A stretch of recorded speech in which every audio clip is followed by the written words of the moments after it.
Hey guys, welcome back to my channel. For this tutorial, I'm going to show you this really cool design. I did two different versions of a stencil. My favorite way to do a stencil. I used some silver, edible silver leaf, and I also used this ruffled organza trim fabric to make the statement piece on this design. So let's get right to it.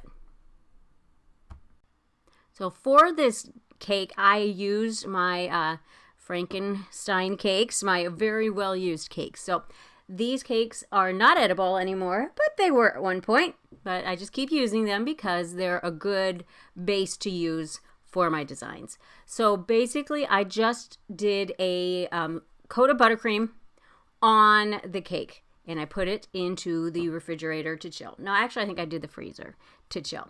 And in the meantime, I am just cutting out pieces of black fondant. I just used store-bought black fondant.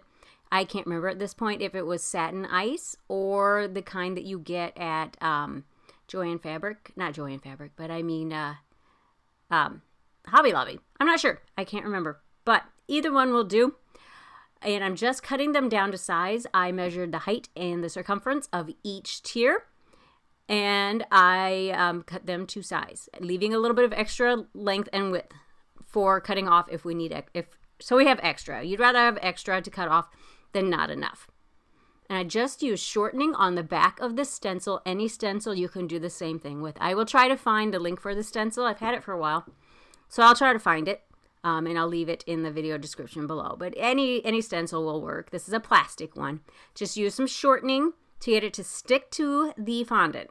That is my trick. And then this is just a little bit thinned down buttercream. I just got it to about peanut butter consistency. And I'm using that to just spread over it. And then I'm using just a small pastry brush. And I'm just kind of stippling it so that it adds some texture. I don't think I've ever done this before. So I do think there's a couple things on this tutorial that I'm kind of recycling. Because they're very good techniques. This one I don't believe I have done. I think I kind of came up with it on the spur of the moment, and I really liked it because I wanted black to be the main color with silver as the accent, but to have different textures. So this was a good way to add texture onto the stencil. I think that worked really well. So I ended up going back and adding the stencil to that edge. I just kind of let it sit and firm up for a while, kind of crust over a little bit. This is done with an American buttercream. You could do it with royal icing, would be a good way to do it too, because it's not going to smear when you do your next panel if the one piece of fondant is not white enough. But if you have crusting American and you let it crust over and you treat it very gently, it will work just fine too. Now this cake had ganache on it, and this was another one. This whole cake, none of it was something that was going to be eaten. So that one was already ready to go. I just am using some of the just sugar crystals, black sugar crystals. I put some shortening on it, and then I just am attaching the sugar crystals that way. You can use any kind of sprinkle to do this. The bigger, chunkier sprinkles would be harder to get to stick to it. So I would stick with the finer sugar crystals or sprinkles. And now I'm getting my brush. This is actually a hair coloring brush. I used to be a hairstylist, so I have tools on hand. These work really well because they're wide. You can use a fan brush. That works well too. But I find since this is wider and the bristles are stiffer, it really makes the job take a lot less time. And instead of using shortening, you can also use piping gel. Works really well. Piping gel or even a simple syrup would probably work. But I use shortening so much that I always have it on hand, so that's what I tend to go with.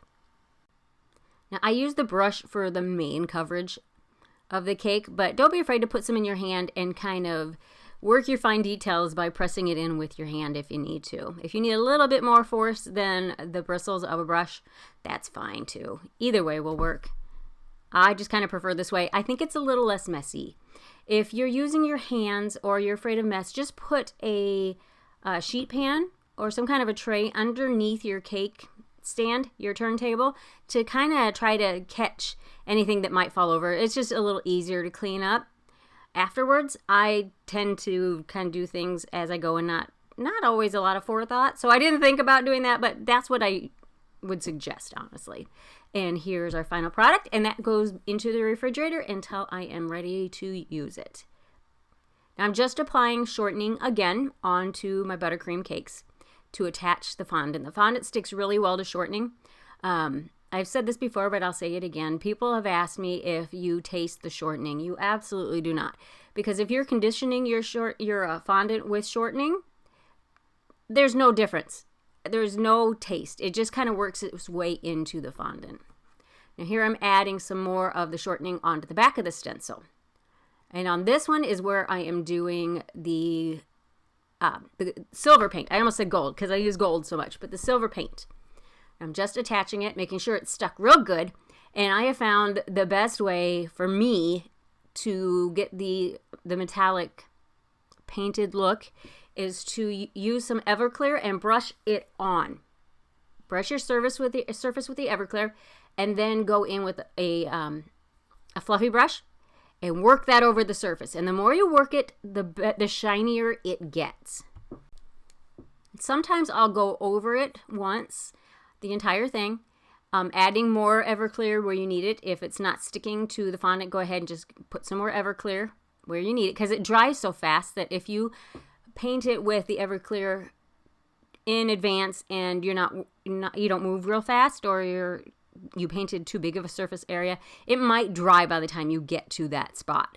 So go ahead and add more Everclear where you need it, and then go in with a second layer of the dust. Typically there's extra left on the surface anyway, so just kind of move it around and get it all coated. And you can move from one section to another pretty quickly because it dries so fast.